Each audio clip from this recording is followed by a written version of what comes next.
1931లో ఒక్కసారి కులకు సంబంధించిన ఒక సమాచారం సేకరణ, అది మన స్వతంత్రం రాకముందు దేశంలో మొట్టమొదటి రాష్ట్రం. ఇవల్ల ఒక కులానికి సంబంధించిన అన్ని రాష్ట్రంలో ఎవరెంత ఉన్నారు ఏందనే సమాచారాన్ని సేకరించినాం. దీనికి సంబంధించి నేను ముందు నుంచి కూడా సభలో కోరుతా ఉన్నా, ఏదన్నా రోడ్ మ్యాప్ ఇవ్వడానికి మీరేం సజెషన్ చేస్తారో మీ పార్టీ తరఫున ఇవ్వండి. కానీ జనరల్ మొత్తం ప్రాసెస్ని క్రిటిసైజ్ చేసినట్టుగా ఇంటికి రెండు స్టిక్కర్లు వేసి ఉంటే ఒకవేళ అటువంటిది నిజమైతే డెఫినెట్లీ ఆ ఆఫీసర్ మీద యాక్షన్ తీసుకుంటాం. కానీ మేము ఎక్కడ కూడా అటువంటిది జరిగింది అనేటువంటి ప్రశ్న కొంతమంది పెద్దలు శ్రీనివాస గారు చెప్పినట్టుగా మా ముఖ్యమంత్రి గారు ప్రకటనలు చెప్పారు. జిహెచ్ఎంసీకి కొంత సంబంధించి ఏం చెప్పంటావు అధ్యక్ష, కొంతమందికి ప్రభుత్వ ఉద్యోగులు అయితే కుక్కలు వదిలిపెట్టిన వాళ్ళు కూడా ఉన్నారు. కొంత నష్టం, రకరకాల వ్యక్తులు రకరకాల స్వచ్ఛంద సమాచారం ఇచ్చినటువంటి వాళ్ళని సేకరించడం. చాలా మంది ప్రముఖులు ఈ రాష్ట్రంలో ఆదర్శవంతం అనుకుంటే వాళ్ళు సమాచారం ఇవ్వలేదు అధ్యక్ష.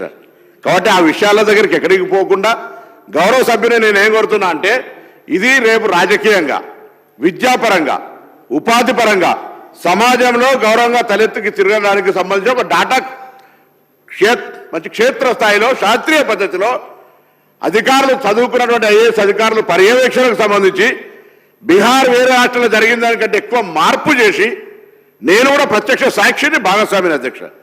నేను నా వర్గానికి న్యాయం వస్తే నేనేం మెత్తవలేదన్నా డెఫినెట్లీ మీరు తప్పకుండా గట్టిగా మాట్లాడతాం. జరిగినప్పుడు కూడా మాట్లాడతారంటే అవివేకంగా మారుతుంది. నేను కూడా ఇప్పుడు ఏమంటున్నా, మిమ్మల్ని దయచేసి గౌరవ బలహీన వర్గాల శాసనసభ్యుడిగా మీరు ముందు సీట్లో రావాలని కోరుకుంటూనే మీరు మీ పార్టీకి సంబంధించిన ఐడియాలజీ చెప్పండి. భవిష్యత్తు న్యాయం జరగడానికి ఒక రోడ్ మ్యాప్ ఇవ్వండి.